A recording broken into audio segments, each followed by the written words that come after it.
Hello guys, how are you?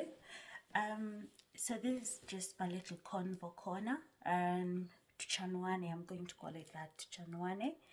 And first of all guys, please subscribe to our YouTube channel, the family one, and because I will be dropping some information that I feel like it's valuable for us, like if it is, well, let me start by introducing myself. My name is Njeri. I live in the UK. I do have a beautiful little family. I do have two little girls and I'm married to one husband, very important. And so I came to the UK how many years ago? Just over 10 years ago. And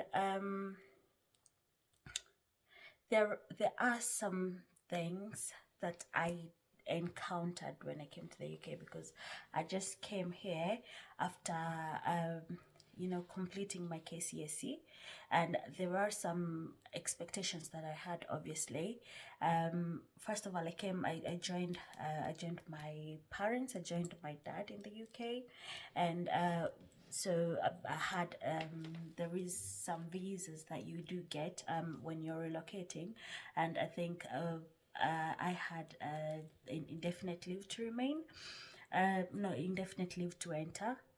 So came here, and obviously because back home, once you've completed your KCSE, obviously you're looking into get into college or into uni, and most people obviously go directly to university.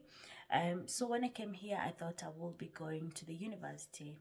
So this video is basically to a little story, my story, my background of like of the expectations that I had, the disappointments that I faced, and how I overcame that, and how I eventually went to uni. By the way, I went to uni eventually. I graduated with a Bachelor's of Science, BSc Civil Engineering. I went to the University of East London, but that didn't happen immediately. So when I came, I think I managed to join university 4 years later. Obviously, when I was looking to go to university, immediately I came, and so I landed here, Navitukwa ground, like they say, need different. So we discovered, and don't think my parents knew this at the time, but we discovered I couldn't go to university immediately. I couldn't join. I couldn't transition into uni.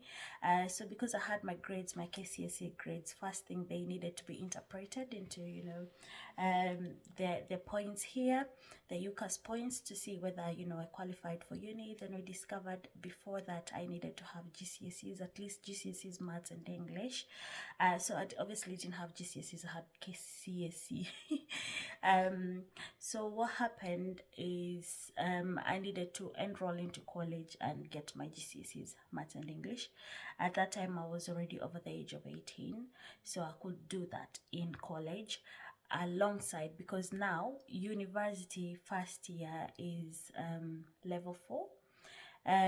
So you needed at least a level 3 so that you can, go into level 4. So I needed to do a course.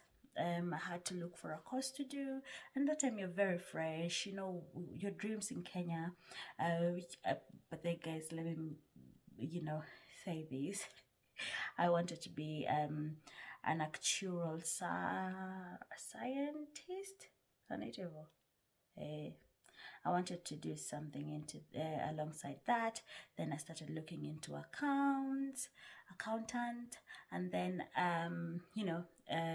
the thing here, there are a lot of immigrants here, our aunties and uncles and dads and moms. They were like, health, fanya social work, ama fanya nursing, just do anything to do with health. It pays well, kuna kazi, you won't stay for long before you do get a good offer.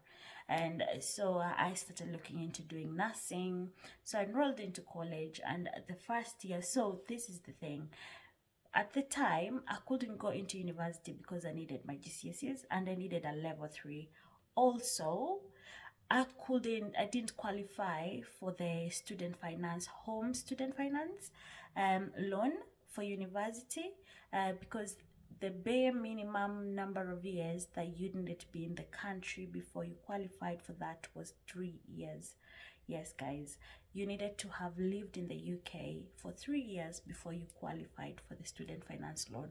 But if you wanted to go to university before that, you needed to finance yourself, and it's very expensive. Obviously, it's quite costly.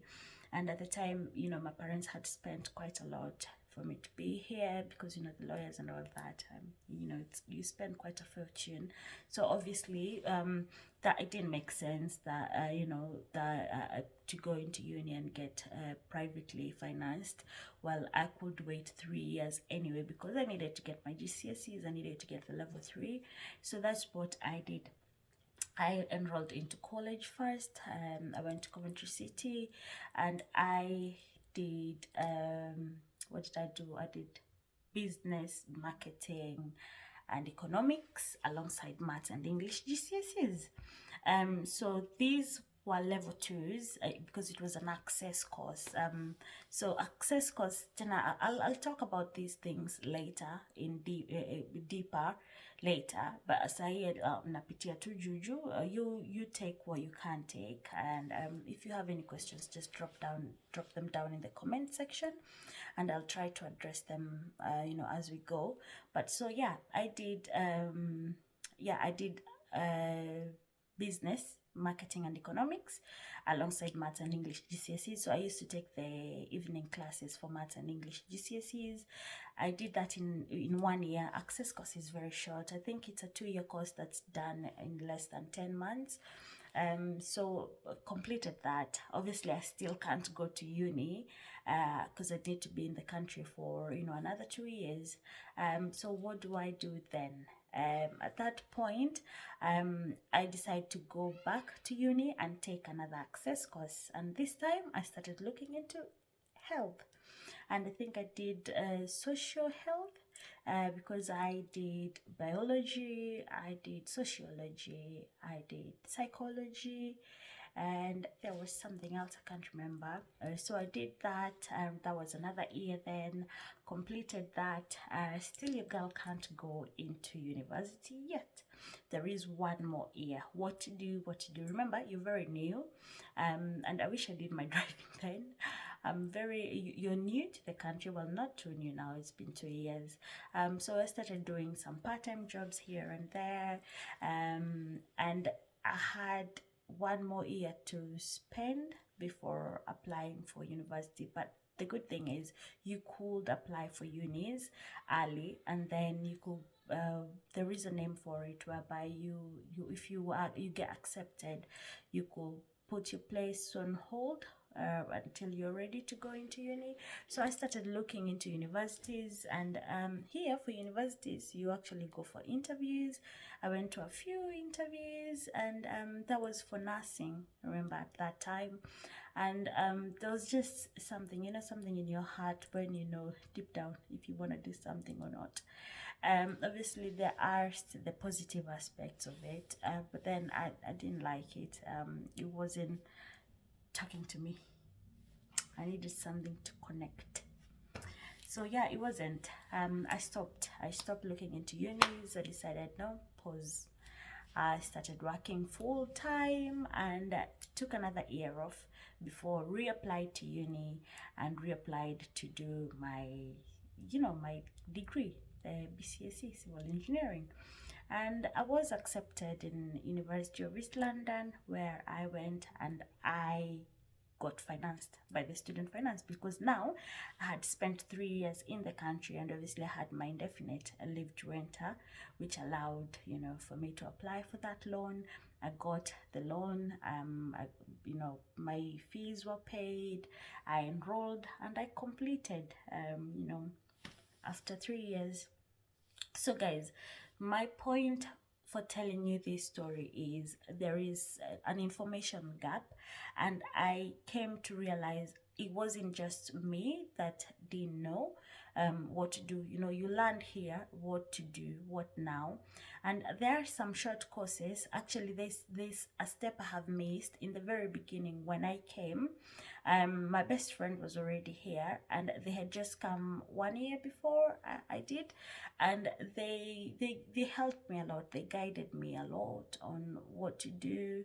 There is that a very a short course that's offered by Patterns, and it's sort of, it assimilates you into, you know, into the country, and you know, the expectations. Because what they do is, if you haven't got any qualifications at all for maths and English, because in order for you to take the GCSE exam like I did 1 year and then you take it, you at least need to have a level 1 and a level 2, and then you take the GCSEs.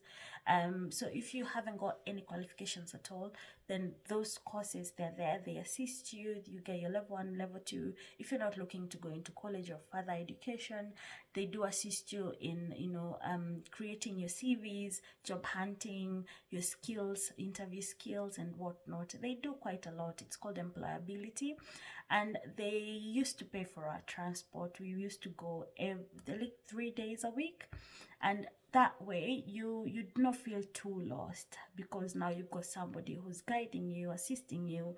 They're ready to give you references if, you know, you get an employment offer and they request for references. They're ready to do that for you. So there are things in place, but that information you might miss it because kama hujui, you don't know what you don't know. So yeah, hopefully I'll be able to like fill that gap for you. So if you have any questions, please don't hesitate to reach out. I'm happy to help.